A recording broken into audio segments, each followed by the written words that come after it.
1956 में आंध्र को तेलंगाना में रियासत हैदराबाद में जम किया गया। उस वक्त तेलंगाना के अवाम के साथ नाइंसाफ़ियाँ चलती रही।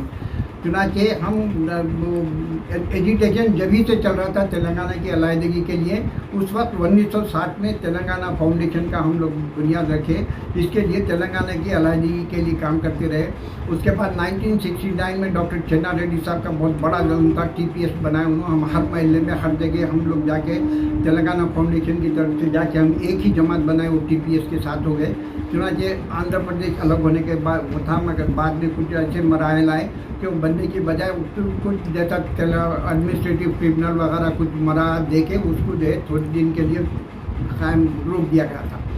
फिर उसके बाद 1956 में तेलंगाना अमलन जो है वो 1953 में Indian government reorganisation of states का एक वो निकाली। रीऑर्गेनाइजेशन ऑफ स्टेट्स में इसको हैदराबाद को रियासत हैदराबाद के 3 हिस्से करिए, कुछ मराठवाड़े में, कुछ कर्नाटका में और कुछ तेलंगाना स्टेट बना के पाना। उस वक्त तेलंगाना नहीं था। तेलंगाना एक रीजनल कमेटी, रायलसीमा, तेलंगाना और आंध्रा, ये 3 सब एक कमेटी रीजनल कमेटी थी। इनका अलग अलग बजट बना के सबको अलग अलग दिए। KV रंगा रेड्डी साहब पहले चेयरमैन थे हमारे तेलंगाना रीजनल कमेटी के। उस वक्त तेलंगाना का वो नहीं था। जब एजिटेशन हुआ तो एजिटेशन के बाद में तेलंगाना बोल के रखे, हालांकि रियासत का नाम तो रियासत हैदराबाद ही था। अब जब मुसलसिल देश चल रहे थे तो 1960 में तेलंगाना फाउंडेशन हम बुनियाद डाले थे। उसके तहत हम बहुत से जो है पब्लिक की तरफाई काम करते रहे। सबसे पहले मैं जो ख़ास तौर से आपको बताना चाहता हूँ कि 1947 में सर निज़ामुद्दीन एक 2650 घर एक यूनानी दवाखाने के लिए पब्लिक इंटरेस्ट में गवर्नमेंट को दिए थे। मुसलसिल चलता रहा, लेकिन ये 40 साल की अदालती और दफ्तरी कारोबार करने के बाद कई कब्जे इस पे हुए, वो ज़मीन पे वो छुड़ाते गए। फिर ये हमारे उसमें यूनानी दवाखाने के लिए वो कमिश्नर इंडियन मेडिसिन को ये दे दिया था। देने के बाद में फिर तेलुगु देशम गवर्नमेंट आई। आने के बाद में उन्होंने एक रिसर्च SC/ST रिसर्च कॉर्पोरेशन एक वो डाल के उसमें उन्होंने बंडा क्योंकि कोलिशन में थी BJP की गवर्नमेंट, तेलुगु देशम गवर्नमेंट, वो वहाँ एक मंदिर बना दिया और उसको ये सेंटर बनाए। फिर तेलंगाना फाउंडेशन की तरफ से कोशिश करते हुए और हमारी कोशिश को हम कायम रखे और फिर अदालत हो गया। अदालत के बाद जाने के बाद ये हमारे यूनानी दवाखाने के लिए हमारे दवाखाना आ गया। उस वक्त चीफ मिनिस्टर कांग्रेस राजशेखर रेड्डी साहब 3,50,52,00,000 रुपये एकदम सैंक्शन करे, मीटिंग करे इंडियन मेडिकल इंफ्रास्ट्रक्चर कॉरपोरेशन को, वो अमाउंट भी रिलीज़ कर दिया। बिल्डिंग बन गई। बिल्डिंग बनने के बाद में इस दरमियान वो तेलंगाना 2014 में तेलंगाना बना और टालम टोल करते रहे। और अब इस वक्त एक गार्बेज गोदाम बना हुआ है, दूसरों के हक़ में है। ये जब से ये हमारा तेलंगाना हुकूमत बनी है, ये इन दवाखानों के लिए सब बहुत कर रहा। वैसे यूनानी दवाखाने नहीं, एक ही दवाखाना कुली कुतुब के ज़माने से चल रहा है। अभी हेल्थ मिनिस्टर साहब हर ज़िले में एक मेडिकल कॉलेज खोल रहे हैं, लेकिन यूनानी एक कॉलेज को महफूज रखने के लिए उनके पास कोई नहीं है।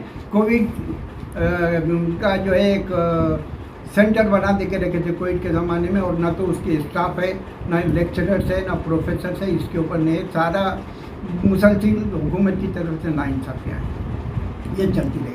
इससे हट के जितनी औकाफ़ी जायदादें हैं, अगर ये औकाफ़ी जायदादों को अगर वो वोट के कंट्रोल में कर दिए, सबसे पहला काम ये होना चाहिए। हमारा पुराना मतलबा ये है कि वक्फ कमिश्नरेट बना के गवर्नमेंट के तहत लाना, जैसा कमिश्नर ऑफ एंडोमेंट्स है।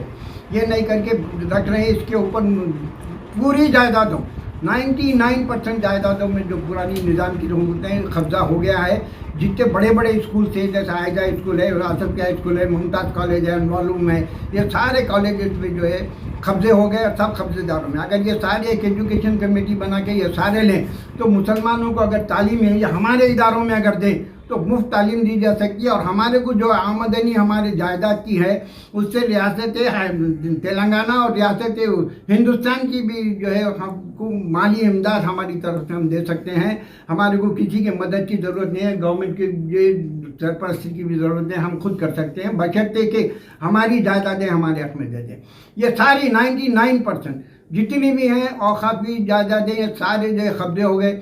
और बहुत से तो ऑफिसर्स बन गए, ऑफिसर्स को ख़त्म कर रहे हैं, जैसा इंडस्ट्रीज दफ्तर है चिराग अली गली में, और दूसरे ये सी ऑफिस है, इंजीनियरिंग ऑफिस, जहाँ भी हैं वसी अराजी पे बने। उस्मानिया यूनिवर्सिटी है जो उस्मानिया यूनिवर्सिटी को ख़त्म कर दिया गया। लिहाजा ये मौजूदा हुकूमत जो पहली तेलंगाना हुकूमत है किसी के मफाद में नहीं, अवामी मफाद में नहीं है, हर एक के लिए है।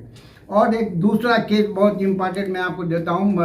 हरमैन शरीफैन के 5 जायदादें वक्फ हैं।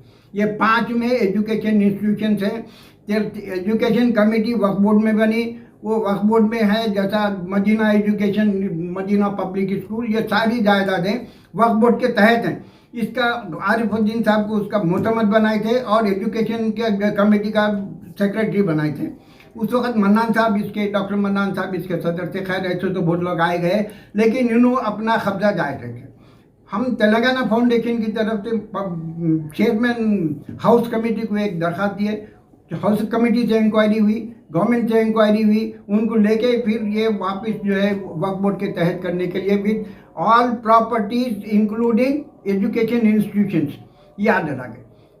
उसी वक्त शेख मोहम्मद इकबाल स्पेशल ऑफिसर आए थे, मैं नाम बहुत उससे लूँगा, ठीक है। वो आके पूरी जायदादों को अपने कब्जे में, वक्फ बोर्ड के कब्जे में ले लिया गया। उसके बाद में अब जब यह हुकूमत आई तेलंगाना हुकूमत, तो आरिफुद्दीन साहब तो मर गए थे, वो उन पे एक्शन लेके, कहाँ डिसिप्लिन एक्शन लेने का जहाँ ऑर्डर है हाउस कमेटी का, अगर हुकूमत हाउस कमेटी को भी नहीं मानती है, जो अदालती पावर रखती है, असेंबली की अप्रूव्ड कमेटी है, उसमें जब अप्रूव भी उस पर अमल करे बगैर, अब सुना गया ये आरिफुद्दीन साहब की बीवी को पूरी जायदाद वापस कर दिया जो वक्फ बोर्ड को आ गई थी। ये सरासर एक साजिश है। एक साजिश के तहत हम लोगों को पछाड़ने के लिए, मुसलमानों की तालीमी जो है गुर्बत और इफलास में रखने के लिए, उनको तालीमी मैदान से बाहर करने के लिए एक आमदन किया जा रहा है। और इसके लिए हम मुसलसिल लड़ते रहे हैं और अभी हम लड़ते रहेंगे इसके लिए। और वैसे एक निज़ाम जंग, ये तो दवाखाना बना, वैसे कई ऐसी काफ़ी ज़्यादा हैं, जैसा हुसैन शाह वली की जो हाउस कमेटी बनी हुई है वो दारुस्सलाम की बनी हुई है। वो जो है उनसे, हुसैन शाह वली से कोई ताल्लुक़ नहीं है, उनका मसलक अलग है, इनका मसलक अलग है। लेकिन कमेटी एक भाई सदर, एक भाई मोतमद, एक भाई खातिन और 2 भाई अराकीन हुसैन शाह वली कमेटी ये बनी है वक्फ बोर्ड की तरफ से। इसलिए हाई कोर्ट में जीतने के बाद सुप्रीम कोर्ट में इसलिए हारे कि उसको वक्फ के जो वकील साहब हैं उनको तो बिठा दिया गया, और चीफ मिनिस्टर साहब हमारे तेलंगाना के सीनियर वकील सुप्रीम कोर्ट के थे, जो उनको हुकूमत की तरफ से वकील मुकर्रर किया गया। ये कायदों को भी मालूम है, हमारे कायदीन को भी मालूम है, सब इसमें मुलविस हैं, सबकी जो इसमें शिराकत है, किसी को अलग है नहीं बोलते। ये सारी चीज़ सामने है। अब खाली मुसलमानों को पस्ती में डालना, गुमराही में डालना, उनको तबाही की तरफ ले जाना, ये सिर्फ जो है एक एजेंडा है, जिसका जो है हमारे कायदीन भी उसका दे रहे हैं, हमारे लोग भी दे रहे हैं। ये बहुत शर्मिंदगी की बात है हमारे लिए भी। और ये सारी देखिए, ये पूरे हाई कोर्ट से सुप्रीम कोर्ट तक है, ये सब निज़ाम जंग का है, मदीना एजुकेशन कमेटी का है। ऐसे कई केसेस हैं जो हम लड़ रहे हैं और हम उसके अलग अलग तरीके से लड़ते जा रहे हैं। इससे हट के भी जैसा ये माइनॉरिटी अब स्कीम्स आप दे रहे हैं, बहुत बच्चों की फीस रियम्बर्समेंट स्कूल है, इंजीनियरिंग कॉलेज एंड टेक्निकल ये कॉलेजेस के लिए, लेकिन वो फीस नहीं देने से बच्चों के सर्टिफिकेट रोक ले रहे हैं। जो कौन रहते हैं? Minority colleges. बच्चों के सर्टिफिकेट रोक में से इंजीनियर पास करने के बाद 2 साल तक सर्टिफिकेट रोक लिए, जिसकी वजह से ना तो हायर एजुकेशन को जा सका और ना जो है तालीम अपनी कंटिन्यू कर सका। ये हमारा तेलंगाना एजुकेशन कमेटी की तरफ से अनवारुम कॉलेज में एक बच्ची को हरास करे, 58,000 रुपये उससे डोनेशन लेके सबमिट दिए, उसको नहीं बिठाए। हम लोग हाई कोर्ट को जाके वो बच्ची को यूनिवर्सिटी के खिलाफ डाल के हाई कोर्ट एग्ज़ाम में भी बिठाए, और उसके बाद में ये बच्ची का सर्टिफिकेट दिलाने की वजह से दोबारा इन्हें नौकरी पे गई, वरना जो है बिल्कुल गरीब गुर्बत में जो है उससे वो वैसे मुसलमान का। और ऐसे बच्चियाँ एक मेडचल में है इफ़त, जहाँ उसके सर्टिफिकेट रोक लिए। DSR इंटरनेशनल स्कूल में काम कर रही थी वो, उसके certificate is treated as property by the supreme court. Nobody can stop or nobody can take the certificate either in college or in service. आप सर्विस का भी जीरा से लेके अटेस्टेड करके वापस करना है, वो ये कानूनी जुर्म है। पुलिस स्टेशन में बिठा के हम लोगों को ये पूरे लोगों के सर्टिफिकेट बच्चों को दिलाए, और वो आज अल्लाह के बदले पढ़ भी रहे हैं, बाहर भी चले भी गए, मुलाजिमत में भी चले गए, वो लोग कुछ काम कर सक रहे हैं। ये काम करना किसी क़ियादत का काम है। अब लोग बोलते हैं कि मुसलमानों की क़ियादत नहीं है। अब ये जाएंगे तो किसके पास जाएंगे? तो इसके लिए किसी को आगे आना ही है। तो हम ऐसे केसेस हमारे पास आते भी हैं लोग, ये सब देखिए बच्चियों के हैं जिसको हम दिलाए हैं। पुलिस स्टेशन में अनवारुल काली साहब के नाम बहुत बड़े नामकारी नवाब हैं, उनको भी पुलिस स्टेशन में मिला के बच्ची के सर्टिफिकेट दिलाए। ये जो है आपके अनवारुल कॉलेज के अलावा ये कौन सा एक ये DRS इंटरनेशनल स्कूल, और ऐसे माइनॉरिटी इंजीनियरिंग कॉलेजेस हैं जो सिर्फ पैसा बनाने के लिए कॉलेजेस खोले हैं। इससे सिर्फ मुसलमानों को कोई फ़ायदा नहीं है। ऐसे कई स्कीम थे जो गवर्नमेंट निकाल दी, खाली बेवकूफ़ बना दी, फ़ायदा किसी को भी नहीं।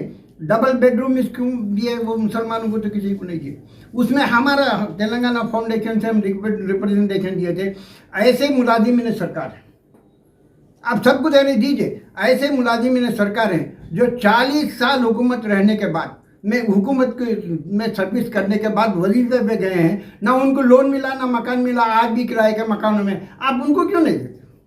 वो लोग आवाम की खिदमत करें। 40 साल गवर्नमेंट सर्विस में रहने के बाद भी अगर उसका कोई घर नहीं है तो ये भी हुकूमत के लिए शर्मिंदगी की बात है।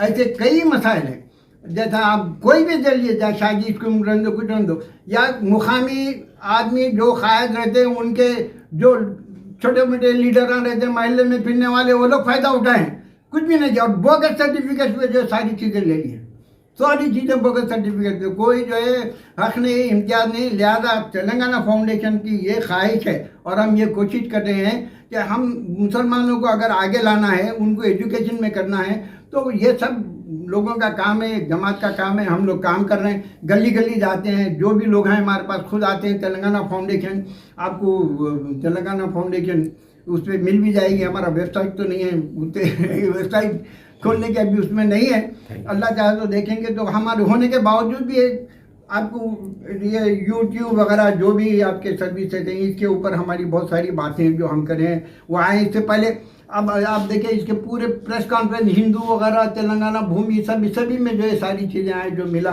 और ख़ास बात जो है मैं उसका बोलूँगा, निज़ामुद्दीन जंग के दवाखाने का डॉक्टर राजशेखर रेड्डी साहब इससे मुतासिर होकर दवाखाने का नाम सर निज़ामुद्दीन जंग गवर्नमेंट यूनानी हॉस्पिटल नारायणगढ़ रखा गया। इसका भी जो ऑर्डर निकला है, इसका भी जो ऑर्डर है। तो ये सब कुछ हो रहा है, लेकिन ये हुकूमत तो कुछ सुनने तैयार नहीं है। न तो अपॉइंटमेंट मिलता है, ना इंटरव्यू मिलता है, ना उन तक पहुंच सकते हैं। और ऑफिसर से पूछते हैं तो ब्यूरोक्रेट्स, ये लोग मजबूर हैं, करना चाहे तो भी ये लोग कुछ भी नहीं कर सकते जब तक कि सियासी सरपरस्ती उनको न मिल जाए। ये हमारा जो है अभी ये चीज़ें हैं, बहुत सारे मसाइल हैं जो हम उसको कर रहे हैं। आशूर खान है, एक मुझे मालूम है कौन सा है,